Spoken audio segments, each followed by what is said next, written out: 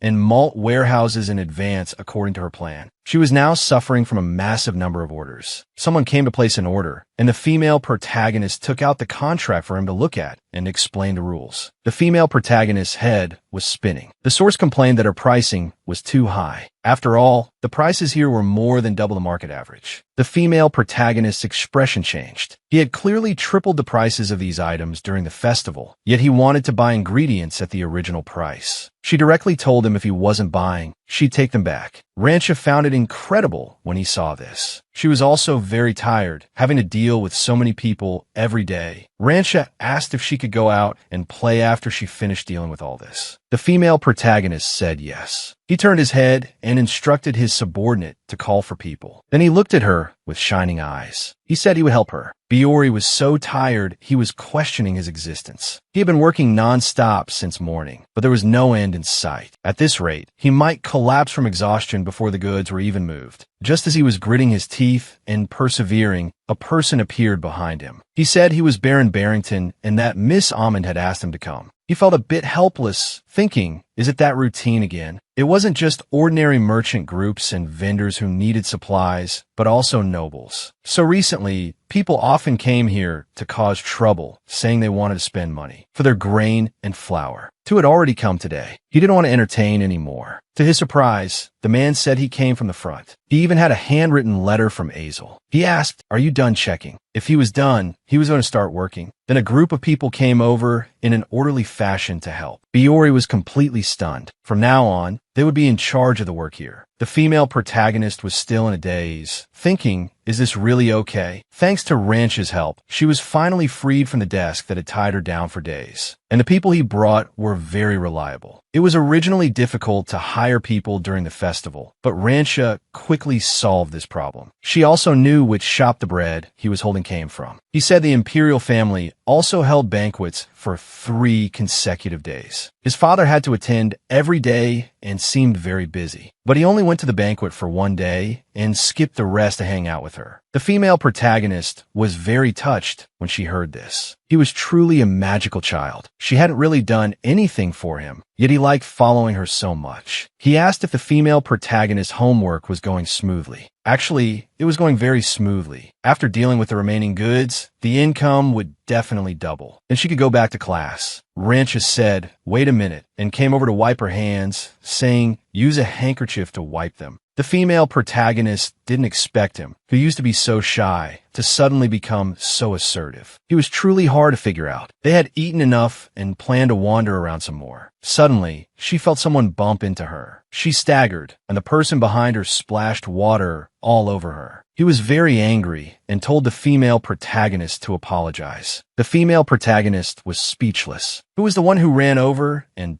bumped into someone else, and he was the one getting angry. He looked at the female protagonist common her clothes and shamelessly threw his weight around, saying that in his country, the female protagonist would already be dead. Rancho spoke up for the female protagonist, saying she was also a noble, but he didn't care at all and even said the female protagonist was a fallen noble. He ordered his subordinates to teach them a lesson their way. Just as he was about to extend his evil hand, the female protagonist was a little surprised. The situation had reversed. The newcomer said if he moved again, he would be dismembered. They would deal with him their way. Let's deal with him the same way. The prince felt it was strange. In the blink of an eye, that kid was gone again. Someone patted his head. It was the first prince, Credio. He asked him why he was alone. "Where's Carl?" Ishmael said he was gone. The first prince told him not to worry. The Black Knights were with him. He wasn't worried about him, but about others. The recent incident with Rebin had brought a lot of negative consequences. Grand Duke Byron went to the emperor and threw a fit, demanding that the Bakia family, who punished his son, be handed over to him to deal with personally. Fortunately, His Majesty appeased the Grand Duke, and the matter was dropped. But ever since that incident, Grand Duke Byron had changed his policy. During this festival, the Black Lion Knights followed Carl closely the entire time. The first prince, of course, also knew. He heard that there was a very ambitious young noble who wanted to give Carl a gift. But as soon as he put his hand into his coat, the Black Knights appeared. That noble was dragged away by the Black Lion Knights before he could even take out the gift, and he suffered quite a bit. The two of them shivered, thinking that if anyone tried to harm Carl or was disrespectful to him, it might start a bloodbath. The boy over here was very angry, asking him if he had a death wish. He blinked his eyes and said innocently no. The man was furious. He was a royal visiting another country, yet he dared to punch him until both his nostrils were bleeding. Carl fell into deep thought with a serious face, saying he had never seen a prince like him. Was he an empty shell prince? The female protagonist couldn't help but laugh from the side. The boy's face turned red with anger. He wanted to execute him for the crime of insulting a royal. As they were in a standoff, the boy's attendant appeared. The boy was happy to see his people arrive and wanted to kill them all. The attendant was helpless. They felt sorry for that little rascal. He asked the other party to state their name. The knight said he was from the Byron family. This family was not to be trifled with. The attendant was instantly terrified. The Black Lion Knights. Why would the Byron family's Black Lion Knights attack Prince Pietro? The Byron family's Black Lion Knights were famous throughout the continent, not only for their strength, but also for their cruel and merciless methods. His expression changed, wanting both sides to take a step back,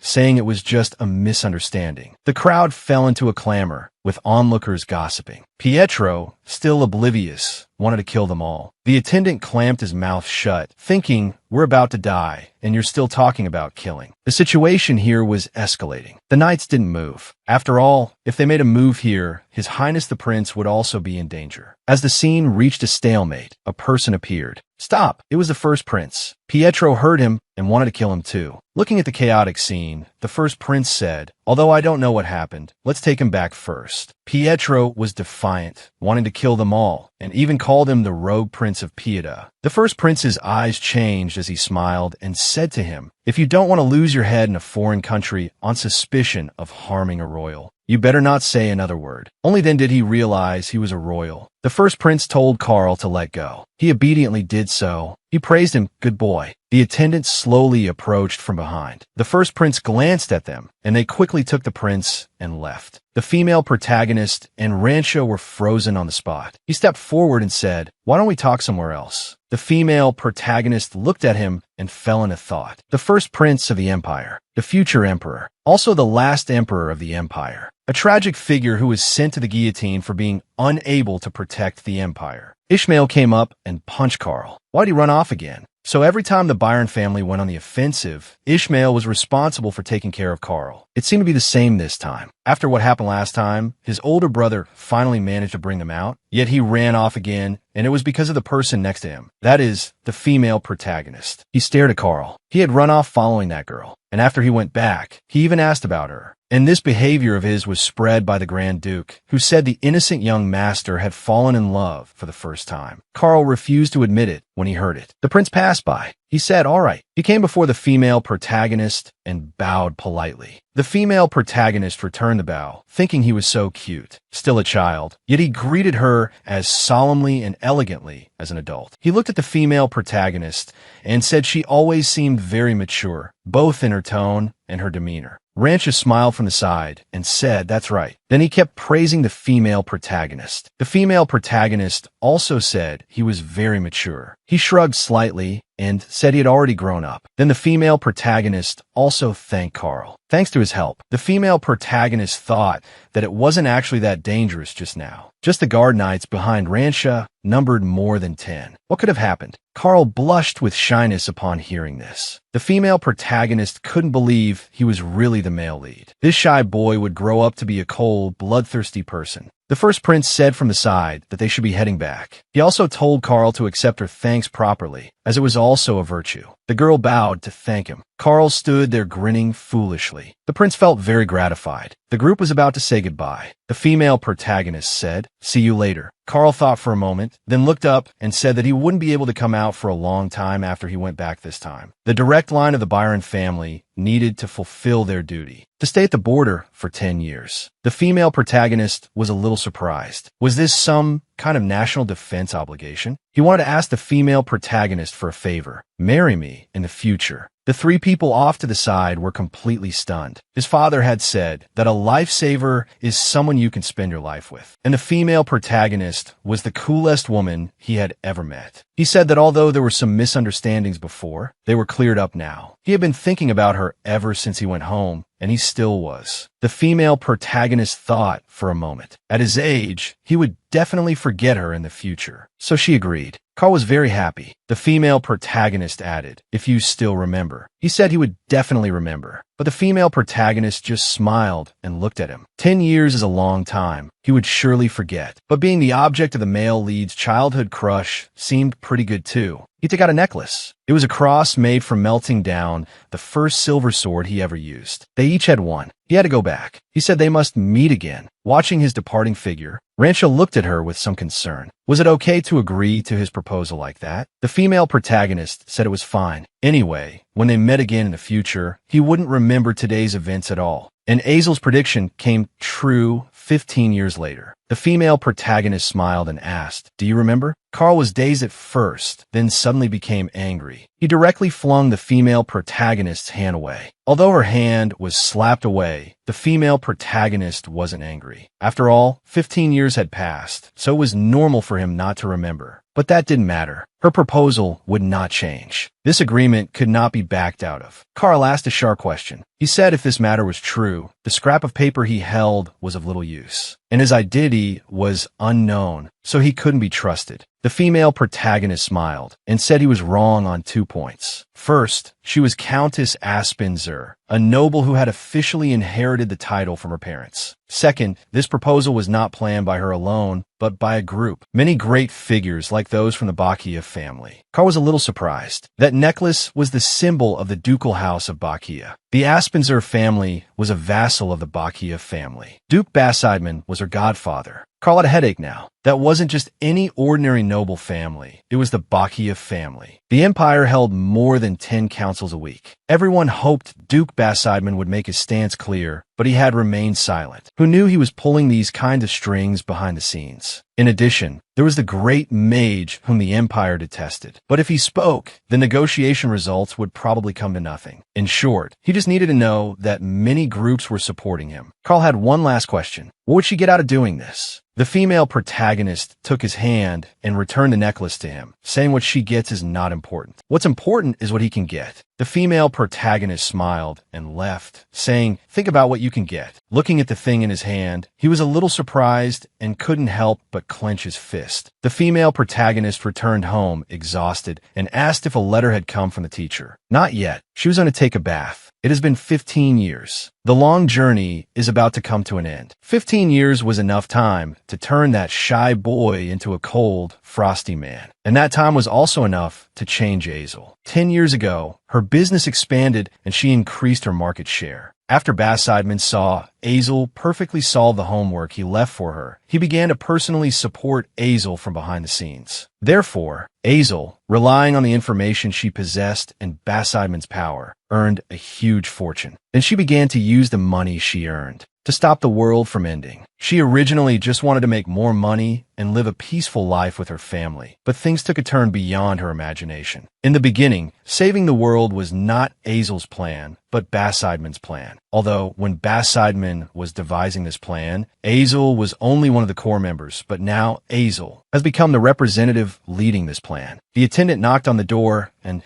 said the meal was ready. The female protagonist said she would be right there. She also needed to call Vesemir over. On the way back, just now, she thought she saw someone spreading rumors about the world's imminent destruction. She had to deal with it. Just like in the original story, Vesemir, who controlled Nine Tails, was now managing the information in the capital under Azel's orders. Also, her mother's health had declined sharply, and she finally fell ill 2 years ago. The extremely cold weather made her mother's condition worse and worse. Even with medicine, her health did not recover. This was also the reason why she couldn't leave this place despite having earned so much money. The female protagonist told the attendant to take good care of her. The young lady came by this morning. Countess Amund invited her to lunch tomorrow. It's almost a success. She had to leave his place quickly, leave the capital, and go to a quiet place to live in seclusion. Suddenly, the attendant said a guest had arrived without an appointment, but he still came to report it to her, which meant the visitor was someone she couldn't ignore. She went out to look, and it was actually Carl. Why did he suddenly come looking for her? They had just met. Was there anything else to say? Was he thinking of breaking the contract? The female protagonist told him not to use her full name, so he just called her by her first name. The female protagonist was speechless. He came over to clarify something, so as not to cause a misunderstanding. 5 years ago, he was in a serious accident and was in a coma for a while. Due to the impact at that time, he lost part of his memory. His memories of her, including this cross, must have disappeared at that time. The female protagonist said calmly, "Is that so?" He said he also had an identical necklace that he always wore. He thought it must be something important, but no matter how hard he thought, it was like swimming in the deep sea. He couldn't remember anything at all, but now he remembered. The female protagonist said happily, "That's great." Seeing the female protagonist smiling at him, Carl got a little emotional. He apologized to the female protagonist for what happened before. The female protagonist thought he still seemed a bit awkward. It seemed he hadn't fully remembered the past, but she didn't mind. He suddenly brought up the promise from 10 years ago, the one about wanting to marry her. He said he was serious. The female protagonist quickly said, "Wait a minute." She was not Miss Countess Aspenser now, but Countess Aspenser. This meant she was already engaged. Women could not inherit titles. The old laws, framed hundreds of years ago, had also prevented female nobles of the empire from entering politics for 200 years after the founding of the nation. To change this situation, Empress Lucretia stepped forward and tried to persuade the emperor and the council to allow female nobles to officially become heirs. Thanks to her efforts, the council passed a bill stipulating that female nobles could also inherit the family estate, but they had to be engaged or already married. Carl was completely stunned. The female protagonist thought he was joking. He actually remembered that promise. The promise from when he was 10. She had thought it was a small thing back then. But looking at him, it wasn't. Finally, he looked up and said, "Although it's a bit late, congratulations on your engagement." The female protagonist expressed her thanks. He asked when she got engaged. The female protagonist said it was 2 years ago. His expression changed as he asked who her fiancé copyright was. The female protagonist felt she couldn't tell him, but still said it was Louis, the second son of Count Woodgoth of Barrington. Woodgoth. It sounded like a girl's name to him. He asked if the female protagonist was getting married soon. The female protagonist said they wouldn't get married so soon. She was swamped with work right now. Besides, she chose to get engaged to Louis in the first place because she needed the title. Count Woodgoth was an old friend of her father's. He had 2 sons. Unlike the elder son who was a knight, the younger son, Louis, was very introverted and timid. Count Woodgoth wanted his son to have a carefree and manly personality, so he tried to toughen Louis up, but it ended in failure. Later, Azel pulled Louis in to do business with her. Louis had a quiet personality, didn't talk much, and was also around Azel's age. Most importantly, he was very smart. Azel appointed him as her secretary and kept him by her side, working him like a slave. So he agreed to get engaged to the female protagonist.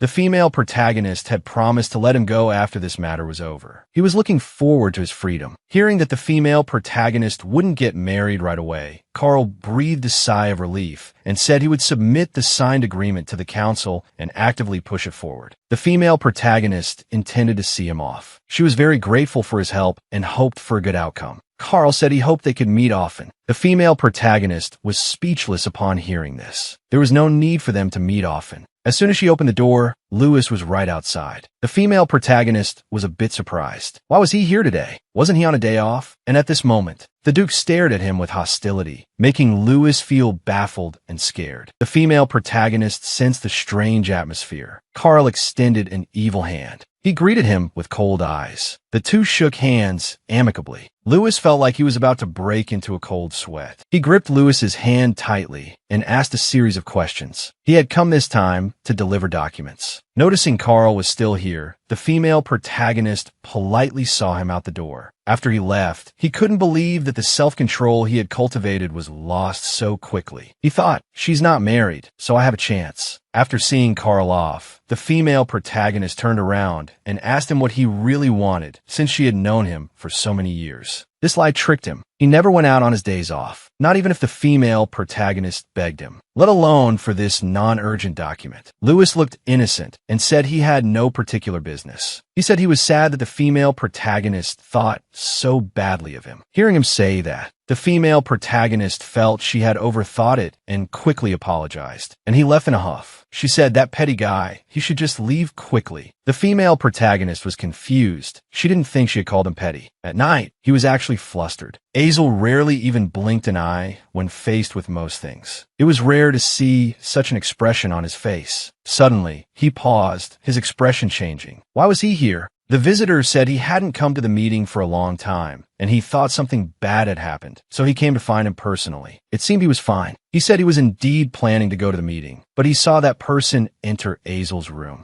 Those golden eyes, like a beast staring at a rival. There were rumors that Grand Duke Byron was the leader of the Black Lion Knights. It seems they weren't baseless. He wanted to revise this role. The visitor said it would be difficult. In this play, Grand Duke Byron was by no means a minor character. He said Carl wanted to revise it. He said, all right.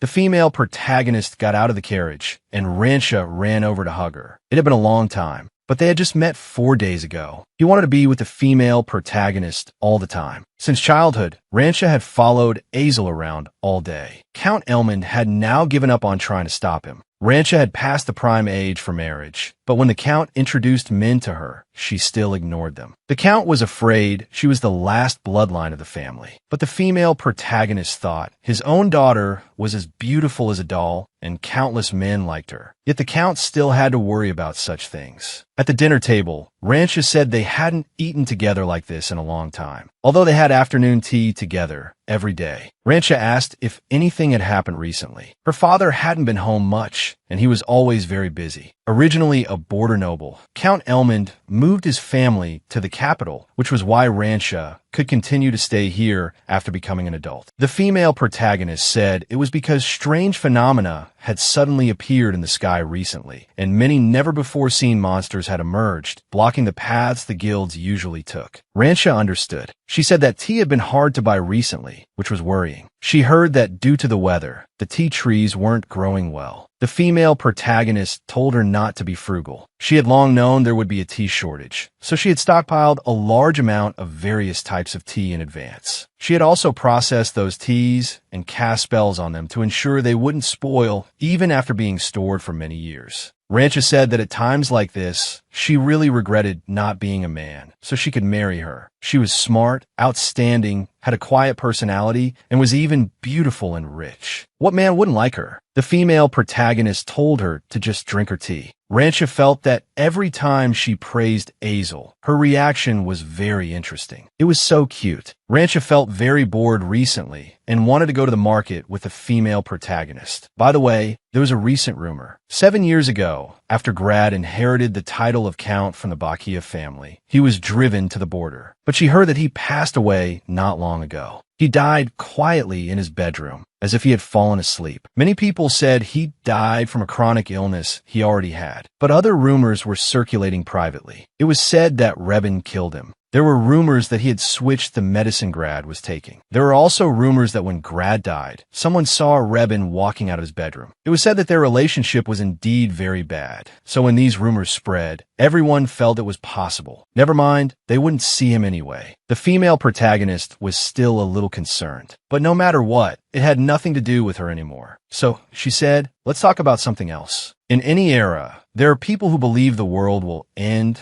or in doomsday theories. Some people began to create cults, and many even donated money to these cults. Among these cults, Azel's cult was absolutely unique. Someone was spreading that the world was about to end and they would face judgment. But the Great Akrata would save everyone present. The people below all believed his words. The female protagonist felt it was nonsense. How idle must a god be to remember each of these people's faces and save them? Some people believed his words, but some had other motives. For example, he would distribute large amounts of grain and clothing, and what he needed from them was for them to admit outside that they were followers of the Kellam cult. Vesemir asked her how she felt. The female protagonist asked him where he found such a person. Manipulating others with words alone is no simple skill. If that person went into politics, he would surely achieve great things. He said he was a con man who used to run pyramid schemes and scams abroad. His eloquence was extraordinary. The number of people he had scammed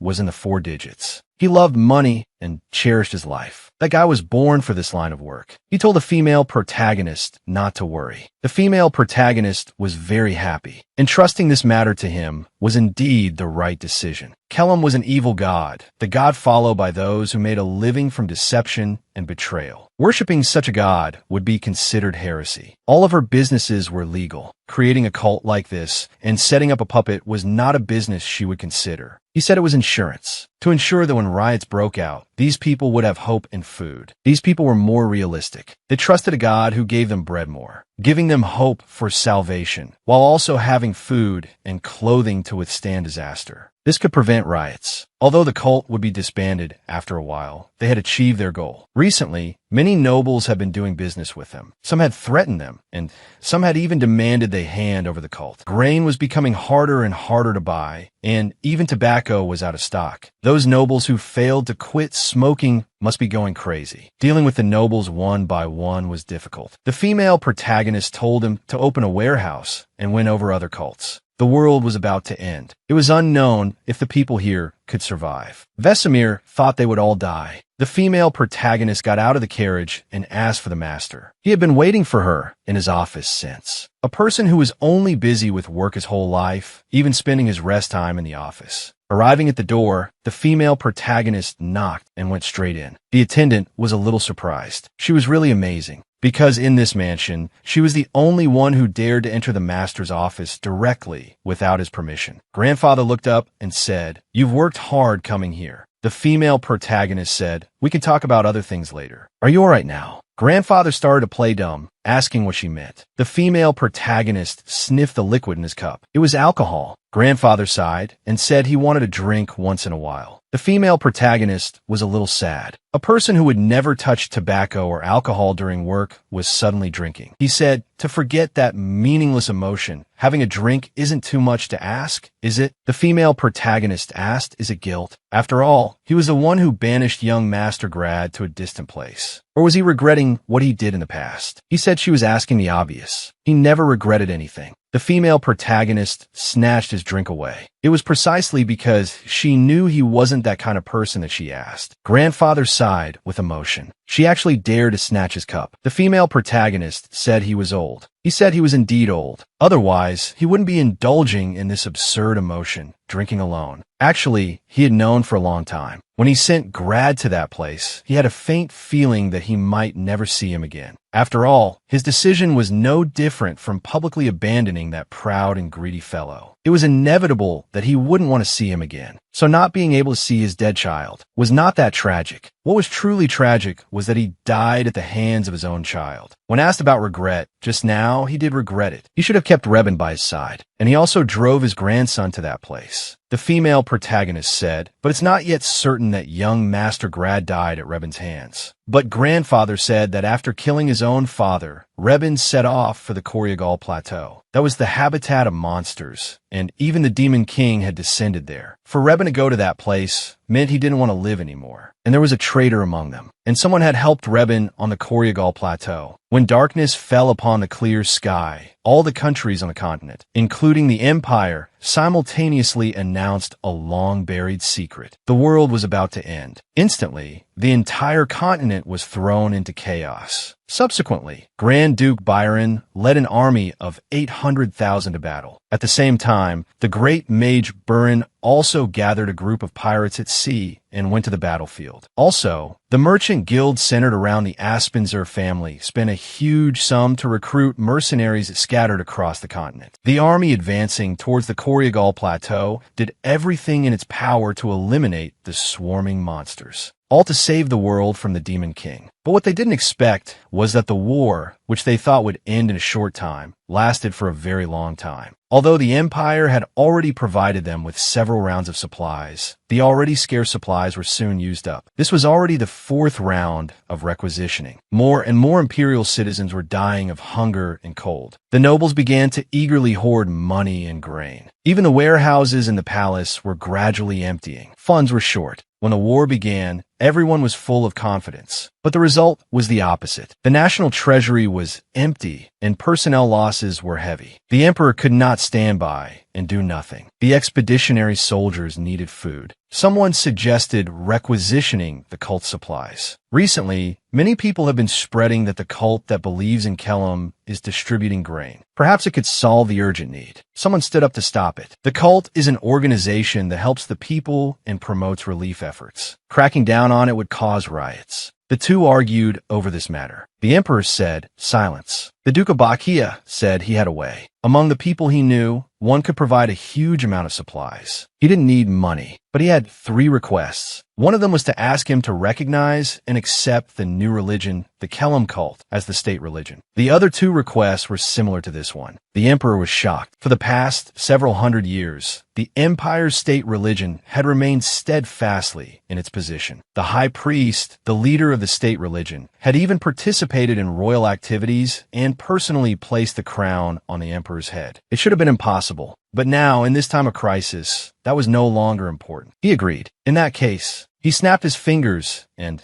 someone came in from outside. Then he would hear it from the person herself. She introduced herself as Rancha. Night fell. Elias, the female protagonist who had hidden her tracks since they met as children, had still not been found. Even Ninetails, with his powerful information-gathering abilities, couldn't find him. For Ninetails, finding out which dish the Emperor ate first for breakfast this morning was no problem. But now there was nothing. She didn't have time to deal with Carl's sudden confession, so she needed Elias to bear his persistence. But where was he now? Only the novel's female protagonist could possess Carl's love. And it was very late, yet Rancha hadn't returned. She was a little worried. Because she had already invested through Carl once, she wanted to hide her identity this time, for as long as possible. Just as she was about to get up to check, Rancha ran back with a wronged expression, hugged the female protagonist, and said she was so scared. After calming down, Rancha said she was scared to death. It was her first time speaking in front of so many people. The female protagonist wiped her tears, her heart filled with apology. She rummaged through her bag for something, saying she had done it. The female protagonist felt proud of her. Next, it was time to put an end to this long and boring war. There were still 6 months until summer. She felt it was time to end this terrible winter.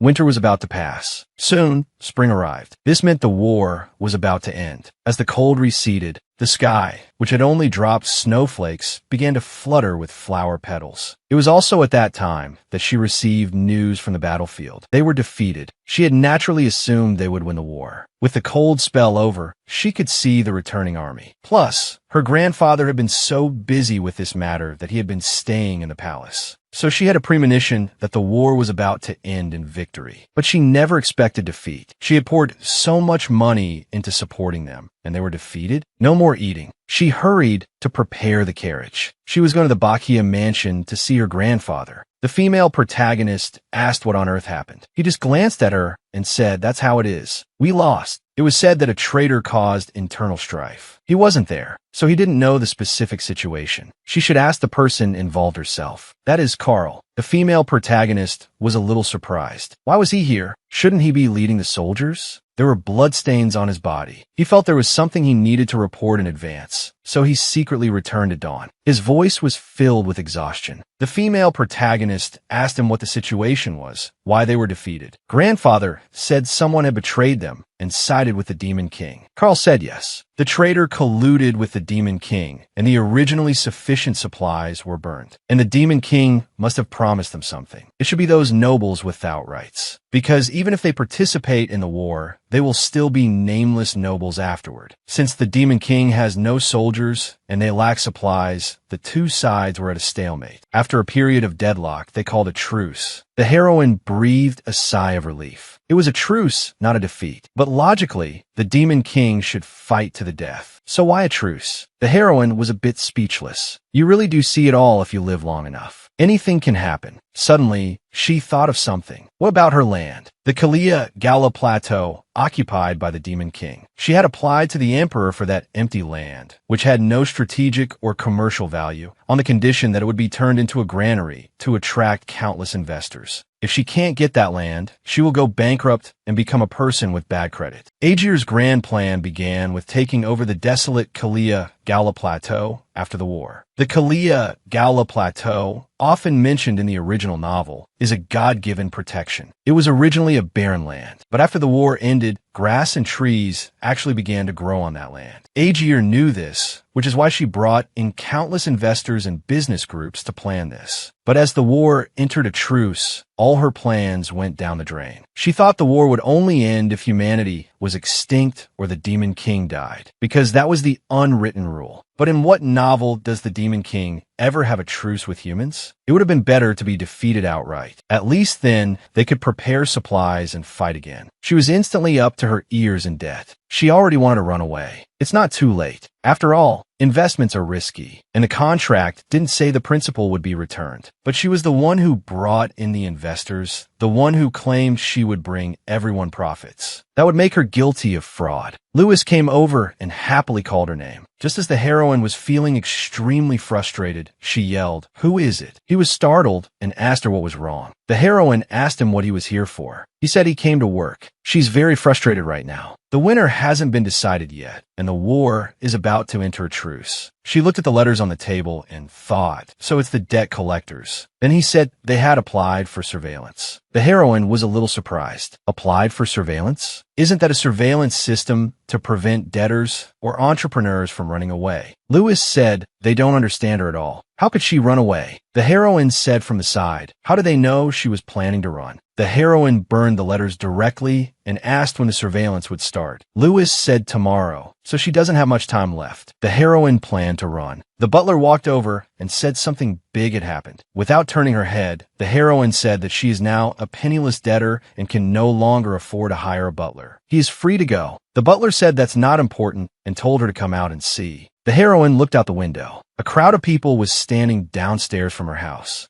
The butler said the madam would be back soon. She would definitely faint if she saw this scene. He was truly at his wit's end. The crowd below was clamoring. The heroine walked out at this moment and asked them what they were making a fuss about. Someone said hesitantly they had already heard about the truce. What about the plan to expand the business on the Kalia Gala Plateau? The heroine said, so for such a small matter, you're blocking the gate of the Aspenser residence and causing a scene? Do you think the nobles of the empire are a joke? Someone said they didn't think the nobles were a joke. They just wanted to know what she planned to do. The heroine asked if they didn't trust her. Is this all the trust she has earned for what she has done? The scene immediately fell silent. The heroine talked about how she had helped them before. Lewis stood up to speak for the heroine, asking everyone to trust her. The heroine was very moved to hear this. He knew he would say Aegir will definitely succeed, and then return all the money to everyone. If they are willing, he will return the principal to them now. Then he asked the heroine with an innocent face, right? The heroine just smiled and looked at him, thinking to herself, where would she get the money? Someone asked, what if it fails? He suddenly turned to look at the heroine and said to everyone, then let's have her pay with her life. Suddenly, a voice came from a distance. It asked who allowed him to let her pay with her life. He would not allow such a thing. He said sternly, if anyone dares to touch a single hair on Aegir, he will, in the name of Byron, exterminate their entire clan. The crowd burst into discussion, gossiping about the relationship between the heroine and him. The heroine was speechless. They might as well just take her life. The matter was finally over. She didn't know why they were here or how long they planned to stay. The two exchanged glances, their eyes constantly clashing. Carl observed the person in front of him. A delicate face, slender arms that looked like they had never wielded a sword, and skin so pale without a trace of a tan, as if to say she didn't like the sun. Carl said he remembered the Woodgoth family was a remarkable martial arts family. Her appearance is truly a surprise. And Carl directly called her an anomaly. The heroine didn't expect their relationship to be like this. Lewis said they actually knew each other. After all, Aegir had never mentioned him. Carl said that was a pity. Since he was so curious, he would tell him. The heroine interrupted directly, saying he was a coward as a child. The two were stunned when they heard this. The heroine continued, saying he was particularly shy, timid with strangers, and also a crybaby. Lewis couldn't believe it when he heard this. The rumors about Grand Duke Byron were all the same. The cold-blooded leader of the Black Mountain Knights. Just as the heroine was about to mention the time he wet his pants when they first met, Carl covered her mouth. He told the heroine not to say it, as it would cause a misunderstanding. The heroine thought to herself, so you can't talk about wetting your pants, huh? In fact, if his subordinates found out about this, his reputation would be ruined. He was a little scared. He absolutely could not let them know. With just one word from Aegir, his dignity as the Grand Duke Byron would vanish. Then the heroine deliberately scared him. Lewis looked at them, thinking to himself that he really was a person with an eccentric personality. The emperor asked the chancellor if he was very busy. It's been a long time since he's seen him. He replied that this is the busiest time. From post-war issues to the truce agreement and the constant private disputes between nations, he's been too busy to even think about home. The two tested each other back and forth. Bakia asked him what the matter was. The emperor thought about it. Although he didn't know if he was a loyal subject, he still showed him the truce treaty. Basideman was shocked at a glance. It mentioned a political marriage. To have the emperor take the demon king's daughter into his harem. He felt this condition was a bit interesting. The emperor asked him what he thought. He said it had nothing to do with him. The emperor was a bit speechless. He couldn't say that to his face. Basideman agreed, saying there was no other way, but he would go down in history, the first son-in-law of the demon king. The emperor said that's not all. They are also demanding that they agree to immigration. Basideman thought the emperor must be joking. The emperor smiled and said it was true. Currently, only they know about this. Basideman fell into deep thought. They would have to live with the demon race. It's truly outrageous. Now they have to prepare immigration rules, not only to deal with the church, but also to watch if they will cause trouble in the city. And the emperor said the agreement would be made public tonight. Basideman stood up and asked the emperor if there was any more wine. He picked up his wine glass and said, "Let them do as they please, whether it's to kill or torture."